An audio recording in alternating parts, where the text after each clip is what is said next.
Okay, here we go, you guys. It's another video. I am not door knocking today. Today is Tuesday. It is 10:30, and I'm on my way to go walk a property. And this is different than any other normal property that I would walk. This property is already under contract from another wholesaler. So I'm actually looking to potentially purchase this property as a primary residence. That is correct. I am looking to move. So what makes that so special? Well, one, my debt to income ratio is too high. So I do not qualify for a conventional 30-year mortgage, right? I can't just go get a loan and do a conventional mortgage. Well then, Brandon, how are you going to go buy a property? Well, this is something I haven't talked about on my channel yet, and something that you guys should really be familiar with. And I'm sorry for the glare there. Driving around, I can't control the lighting. Sorry. Hopefully the sound is good. Feel free to let me know down in the comments. But how can I go buy a property that's already under contract with somebody else, and I'm not going to get a conventional loan? This leads me into the topic of subject to. And I will be the first person to say, I am not an expert.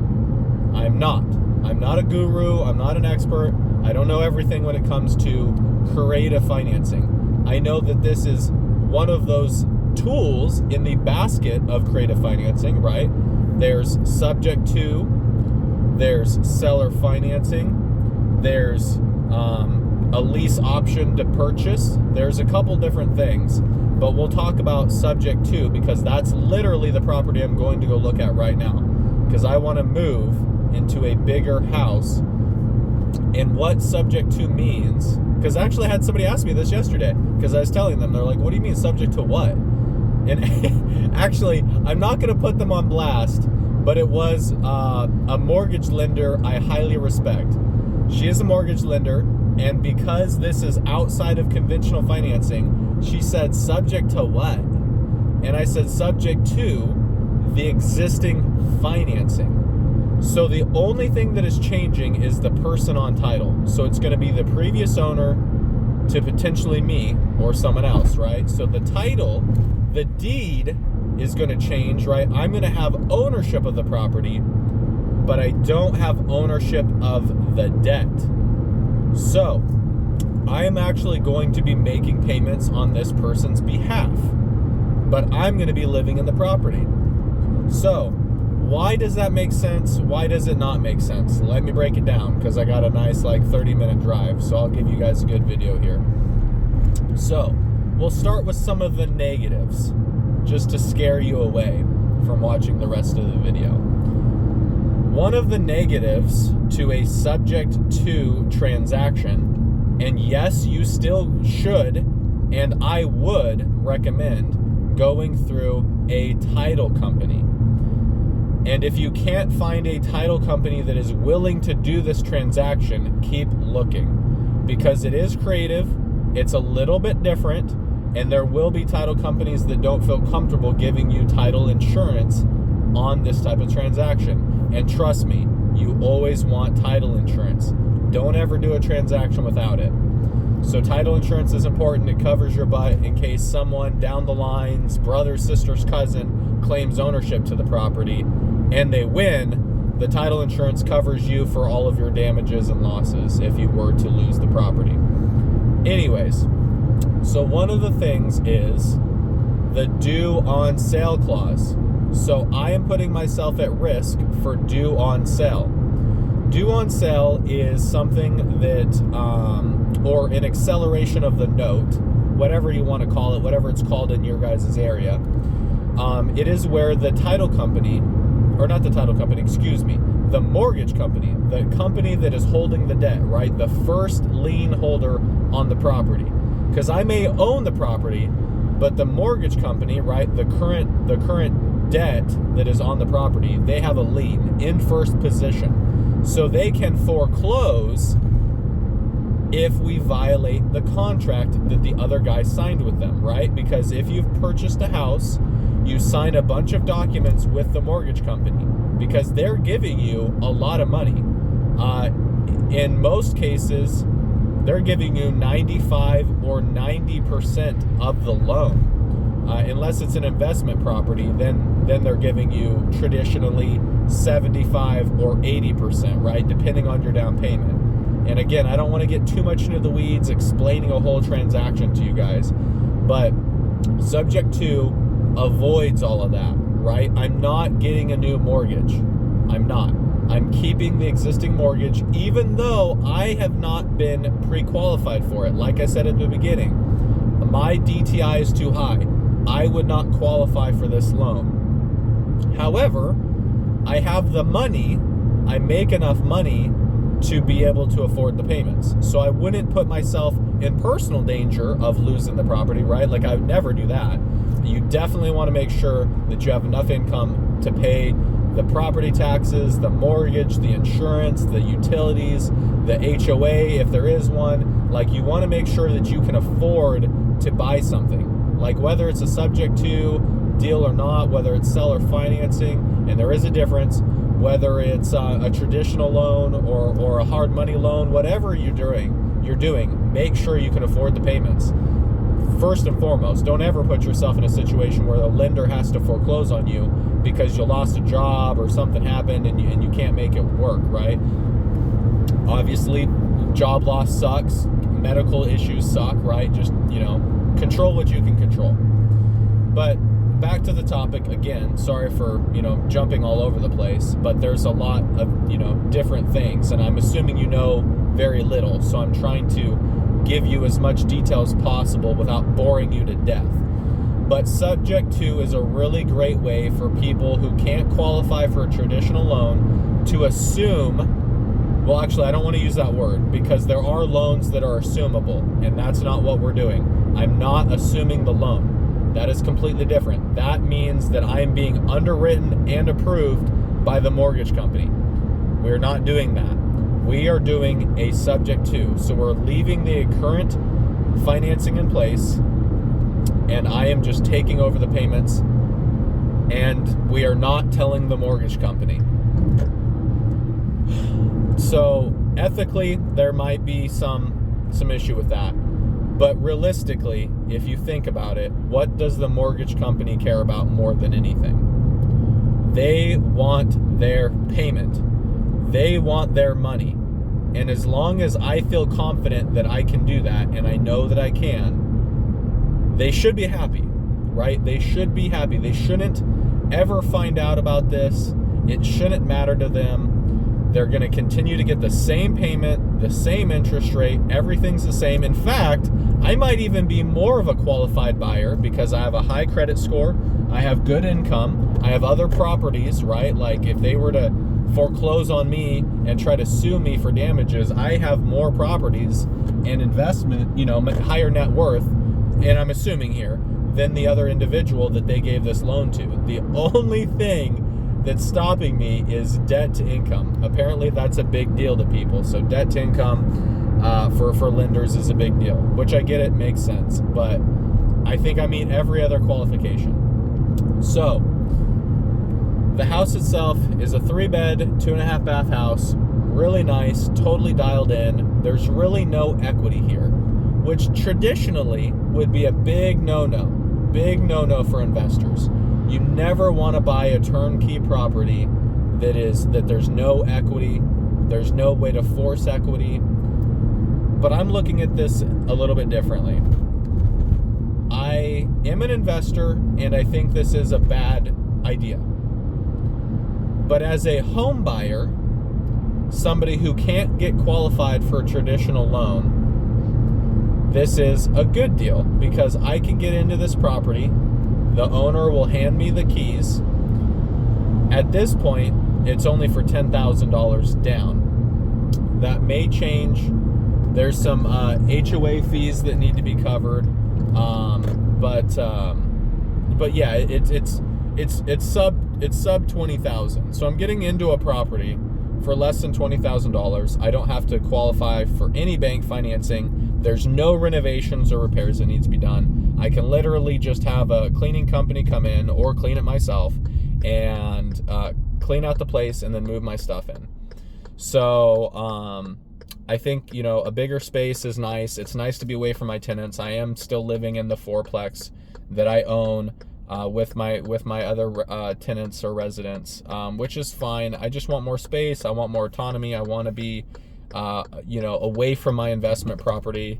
As I'm living in it, it's not fully an investment property. It's still my primary residence / investment property. But so that's kind of, I'm just kind of looking to move, change of scenery, looking for a bigger space, and I'm really happy that I don't have to do any work. So there's a couple pluses, but there's no equity.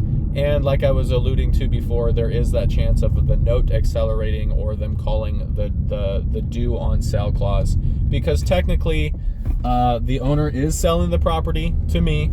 They are, transferring ownership to another person or entity. So it would technically accelerate the note, or, the mortgage company could call the note due.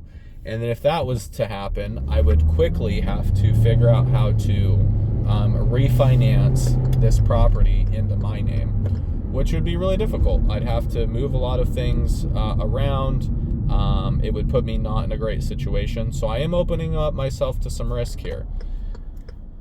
Or what we could do, and this is what I would do first and foremost, is I would get a hold of the owner again and say, hey owner, so they're calling your note due, so this is bad for you, and it's bad for me because they're going to take the property and kick me out, and you're going to lose your property, and you're going to get a foreclosure on your, we're both going to get foreclosed on, right? Because I'm on title and he's on the note, so it won't be good for either of us. So what I would say is, let's do a lease option contract. So lease option, we would put the deed back in his name, right? That would make the title, not the title company. That would make the mortgage company happy, right? Because, hey, I sold it back to him. It's back in his name. Everything's exactly the way you guys want it, right? You put everything back into his name. He's on title, he's on the deed, he's on the note, all of that stuff. But I would have a lease option. So I would have an option contract on that property to buy it from him at the agreed upon price, at the agreed upon whatever. And then essentially I would pay him and then he would pay the mortgage company. I never recommend that. You never pay the owners directly, because they could just not pay the mortgage company and you would never know, right? Because I can't call the mortgage company and say, hey, did that payment come through? They're going to say, who are you? We don't have any debt with you. We don't have a loan with you. So they would never accept a call from me. So I'd never be able to know if the owner is paying that or not. So you always go through a title company or a third party escrow company to make sure that those payments are being paid directly to the bank. And then obviously that's good for the owner too, right? The owner of the note, he wants to make sure I'm paying, the bank, right? We, and we don't really know each other, right? So we're getting into business with each other. He hopes that I make the payments, and that I, hope that he doesn't get foreclosed on or declare bankruptcy, right? So there's risks on both ends. So it's just really important that you feel comfortable doing this type of transaction. This isn't my first transaction. But subject to is new, but I'm very familiar with it, and I'm going to make sure that, I pay an attorney to review all the documents, make sure I'm safe and protected, to make sure that, I have a couple backup plans, option contract being one of them, and, just make sure I don't lose the property and the money I put into it, because who knows, right? We could be making payments on this property for 4 years, and then all of a sudden something happens, right? That'd be a lot of money down the drain. Not so much the down payment, but like all the payments that I've made, right? Because I am paying off interest, I am paying down the principal, I am paying the note on this guy's behalf. And yes, it helps his credit because the loan's still in his name. So it doesn't help my credit. It will not show up on my credit. Talk to your CPA. I know there's some different things with the subject to loan or note situation that I may be able to claim depreciation on the property because I'm living there on my taxes. but I may not be able to write off the mortgage interest that I'm paying because it's technically the mortgage interest isn't in my name. So talk to your CPA. I know there's some different things going on when it comes to, taxes. So look into that as well. That's important. Look at everything, right? Look at the entire deal, from taxes to sale to purchase price to rehab, if any. Look at the location. Obviously this is in a really nice location, or I wouldn't even consider taking the risk.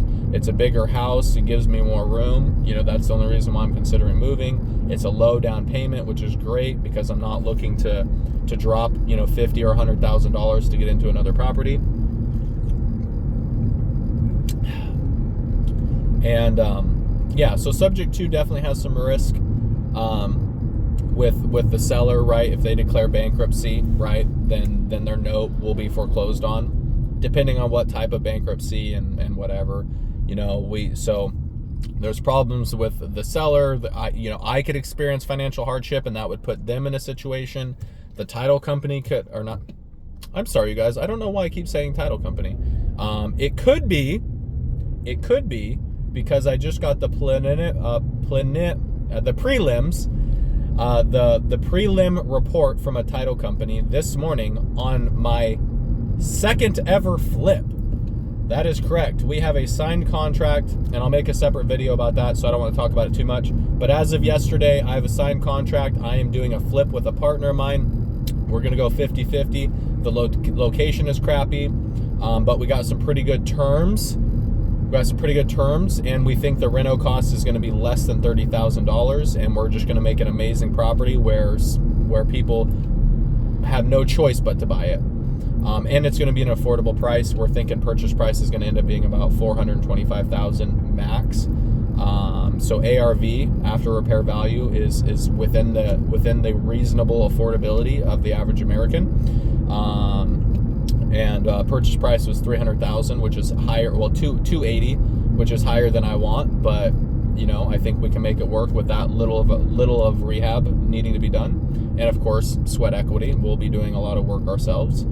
But anyways, side note, separate video. This is a subject to video. Right now, I'm actually going to be pulling into an Ace Hardware because I have to get a lockbox for that property that we're going to flip, me and my partner. So we're going to put a lockbox on it today. We're meeting some contractors over there to get some bids on some stuff. But more importantly, as I reach my destination, subject to is risky. It is risky if you don't know what you're doing. It's risky if you don't have a good title company, right? Your title company is there to protect you. It's risky if you don't have good contracts and good attorneys, right? So you need to have things reviewed. You need to make sure you're safe. You need to have you need to make sure that the payments are not going directly to the owner, that they're going directly to the mortgage company through a third-party escrow or title company. So there's definitely some important things that you have to consider when doing this type of transaction.